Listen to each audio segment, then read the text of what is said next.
Good morning, students. In the previous lecture, we have covered the topic that is Wheatstone bridge, and before this topic, we covered Kirchhoff's first law and Kirchhoff's second law. Now, students, our next topic is slide wire bridge और metre bridge. तो सबसे पहले देखेंगे कि ये है क्या, किस प्रिंसिपल पर बेस्ड है. देन हम इसकी कंस्ट्रक्शन को देखेंगे. उसके बाद हम देखेंगे कि ये वर्क कैसे करता है. तो सबसे पहले देखते हैं कि स्लाइड वायर ब्रिज है क्या. It is a practical application. It is a practical application of Wheatstone bridge. Wheatstone bridge की ये एक प्रैक्टिकल एप्लीकेशन है. किस लिए यूज़ होती है? For measuring unknown resistance. Wheatstone bridge भी क्या करते थे हम उसमें? व्हीटस्टोन ब्रिज क्या था? एक अरेंजमेंट था 4 रेजिस्टेंस का, जिसमें से 3 रेजिस्टेंस नॉन थे और 4th रजिस्टर हमारा था जो अननोन था. पहले 3 की जो गिवन 3 है उनकी हेल्प से हम 4th जो अननोन रेजिस्टेंस है उसकी वैल्यू को फाइंड आउट करते थे. तो स्लाइड वायर ब्रिज में भी हमारे पास कुछ इसी तरह से होगा. व्हीटस्टोन ब्रिज की एक प्रैक्टिकल एप्लीकेशन है जिसके अंदर हमें एक अननोन रेजिस्टेंस की वैल्यू को क्या करना है? फाइंड करना है. इसका स्टूडेंट्स आपके सिलेबस में प्रैक्टिकल भी है. हम प्रैक्टिकली सेम इसी चीज़ को परफॉर्म भी करेंगे लेबोरेटरीज़ में पॉजिटिवली जब भी आपके स्कूल्स हैं जो रीओपन होते हैं. तो हमें ये पता लग गया कि जो मीटर ब्रिज है ये करता क्या है, इसका प्रिंसिपल क्या है. It is based on principle of Wheatstone bridge. Wheatstone bridge का प्रिंसिपल क्या कहता है कि जब ये बैलेंस्ड होगा, जब व्हीटस्टोन ब्रिज बैलेंस्ड होगा तो P/Q is equals to R/S होगा. ये चीज़ है. व्हीटस्टोन ब्रिज क्या कहते हैं कि जब व्हीटस्टोन ब्रिज बैलेंस्ड होगा then P/Q is equals to R/S होगा. जहाँ पर हमारा P, Q और R हमारे नॉन रजिस्टर हैं. S की वैल्यू हमें नहीं पता. S की वैल्यू हम फाइंड आउट करेंगे P, Q और R की वैल्यू से. R वो चीज़ है जिसे हम वेरी कर सकते हैं, चेंज कर सकते हैं, जबकि P और Q की वैल्यू हमारे पास फिक्स्ड वैल्यू है. तो अब इसके हम डायग्राम की तरफ चलते हैं. डायग्राम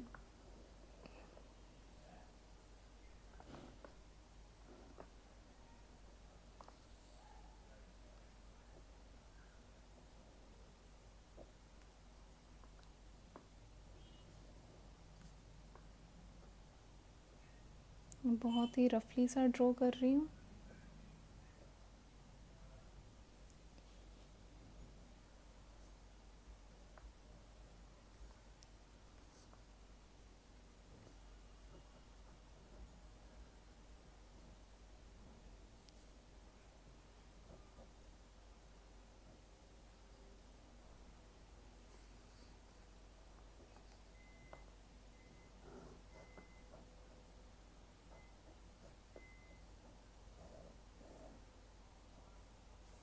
इस तरह से स्टूडेंट्स इसका कुछ डायग्राम होगा हमारे पास.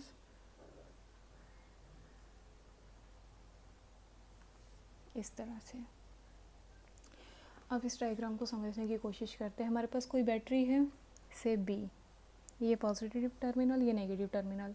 कोई की है से की के. उसके बाद स्टूडेंट्स यहाँ पर एक वायर है जिसकी लेंथ कितनी है? 1 मीटर है. टोटल लेंथ है जो इसकी कंप्लीट वायर की 1 मीटर लेंथ है. यूनिफॉर्म क्रॉस सेक्शनल एरिया है इस वायर का. उसके ऊपर एक मीटर स्केल लगा हुआ है मेजरिंग करने के लिए कि यहाँ तक लेंथ कितनी है, यहाँ तक कितनी है, यहाँ तक कितनी है. उसके बाद जो ये हैं, ये 2 कॉपर की स्ट्रिप्स दी हुई हैं, ये और ये भी बताएंगे कि आपको ये कॉपर की स्ट्रिप्स क्यों दी हुई हैं. उसके बाद ये ऊपर वाले जो पोर्शन है इसमें इसका गैप दिया हुआ है. ये 2 गैप्स हैं. फर्स्ट गैप ये है, सेकंड गैप ये है. तो फर्स्ट गैप के अंदर आपको क्या करना है? कनेक्टिंग वायर्स की हेल्प से एक रेजिस्टेंस बॉक्स रियोस्टेट को आप यहाँ पे अरेंज कर दोगे. इससे आप वैल्यूज़ को निकाल सकते हो. 2 ओम ले सकते हो, 5 ओम ले सकते हो, 10 ओम ले सकते हो, 20 ओम ले सकते हो. जितना आपके एक्सपेरिमेंट की डिमांड है आप यहाँ से रेजिस्टेंस की वैल्यू को चेंज कर सकते हो. यहाँ आपने लगा दिया S. ये वो अननोन वायर है जिसका रेजिस्टेंस आपको फाइंड करना है. ये चीज़ ये आपने अननोन लगा दिया है, हमें नहीं पता कि इसका रेजिस्टेंस कितना है. ठीक है जी। उसके बाद ये एक पॉइंट है, इस पॉइंट से आपने कनेक्ट कर दिया गैल्वेनोमीटर। गैल्वेनोमीटर के 2 टर्मिनल्स होते हैं ना, एक से तो ये डी पॉइंट को कनेक्ट कर दिया और दूसरे से हमने जिसे कनेक्ट किया है वो है हमारे पास जॉकी। जॉकी का एक एंड यहाँ कनेक्ट हो गया, एक एंड फ्री है जिसको हम इस वायर के ऊपर, इस मीटर ब्रिज की वायर के ऊपर कहीं पर भी स्लाइड कर सकते हैं। इस वायर को यहाँ कहीं पर भी स्लाइड किया जा सकता है, स्लाइड अक्सर कराया जाता है, इसीलिए मीटर ब्रिज को स्लाइड वायर ब्रिज भी बोला जाता है। ठीक है, मीटर ब्रिज को स्लाइड वायर ब्रिज क्यों बोला जाता है? Because jockey is free to slide over the wire of metre bridge. उसके बाद ये एक टर्मिनल है, इसे ए बोल लीजिए, इसे सी बोल लीजिए, ठीक है। और ये सपोज कीजिए कि यहाँ पे ये कोई पॉइंट है, इसे हमने बी बोल दिया, इस पॉइंट को हम डी बोल देते हैं। तो देखते हैं अब इसकी कंस्ट्रक्शन एक बार दोबारा से, फटाफट मैं एक बार इसको रिपीट कर रही हूँ। ए और सी हमारे पास कोई वायर है, ए टू सी कोई वायर है जो हमारे पास मैग्नीन, यूरेका, कॉन्स्टेनन इनमें से किसी की बनी होगी। इन्हीं को यूज़ करने का रीज़न क्या है? High resistivity. Due to high resistivity we use these 2 wires. उसके बाद इसके ऊपर एक मीटर स्केल दिया हुआ है for measuring the length of wire. उसके बाद ये हमारे पास 3 कॉपर की स्ट्रैप्स हैं। कॉपर की स्ट्रैप्स क्यों ली हैं?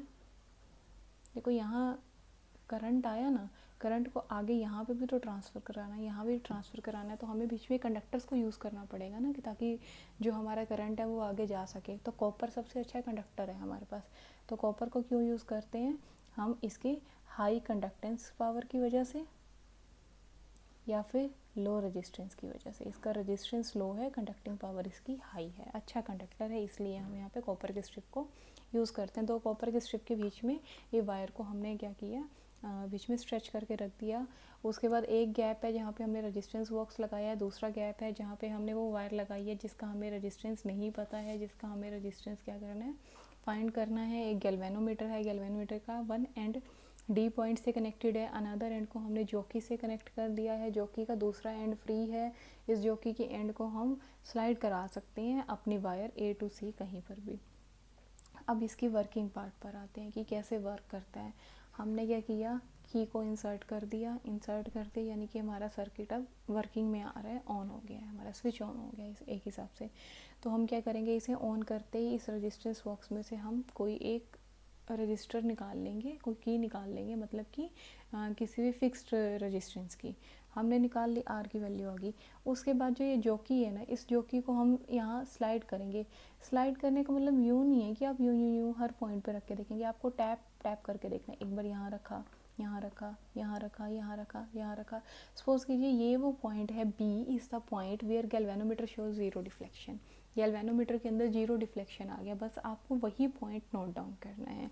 एक पर्टिकुलर वैल्यू के लिए, रेजिस्टेंस के लिए आपको गैल्वेनोमीटर की वैल्यू को उस लेंथ को चेक करना है जहाँ पे गैल्वेनोमीटर का जो डिफ्लेक्शन है वो 0 आ जाए।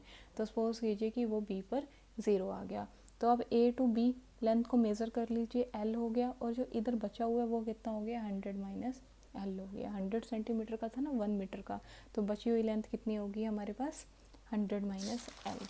उसके बाद जो हमारा व्हीटस्टोन ब्रिज होता है उसके बैलेंसिंग कंडीशन क्या होती है, P by Q is equals to R by S. हम लेंथ L क्या है हमारे पास, A B। उसके बाद 100 माइनस L हमारे पास क्या थी, टोटल AC थी, AB L होगी, तो B टू C कितनी होगी हमारे पास, 100 माइनस L। उसके बाद हमने R ले लिया रजिस्टेंस पर सेंटीमीटर ऑफ वायर के 1 सेंटीमीटर के लिए रेजिस्टेंस कितना है, L। तो हमें तो कितने के लिए चाहिए, L के लिए चाहिए ना, इतने के लिए रेजिस्टेंस होगा P, इतने के लिए होगा Q, R हमें पता है, हमने क्योंकि निकाली है खुद ही, और S हमें फाइंड आउट करना है।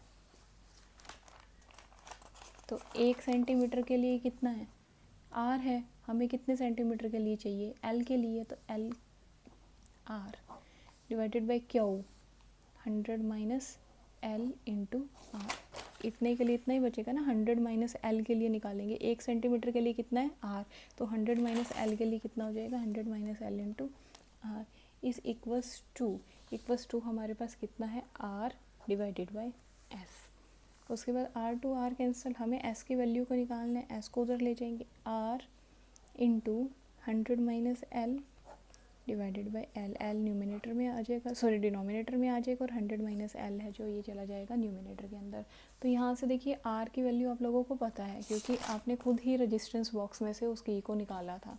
तो उसके बाद ये सारी की सारी वैल्यू से आप यहाँ पे पुट करके और अपने एस की वैल्यू को ईजिली कैलकुलेट कर सकते हो।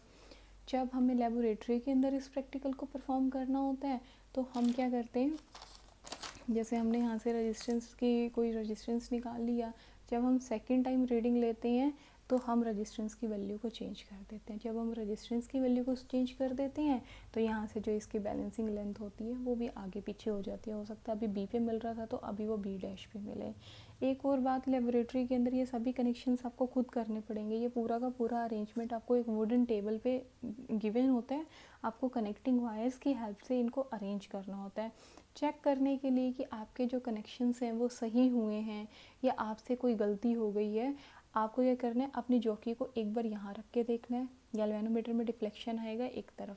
जैसे आप अपनी जॉकी को जो उसका आगे नोक है उसे सी पॉइंट पे रखेंगे तो जो इसकी टिप होगी गैल्वेनोमीटर की वो डिफ्लेक्शन शो करेगी अपोजिट डायरेक्शन में, यानी कि वायर के दोनों एंड्स पे जो आपको गैल्वेनोमीटर में डिफ्लेक्शन मिलेगा वो हमेशा ही अपोजिट डायरेक्शन में मिलेगा।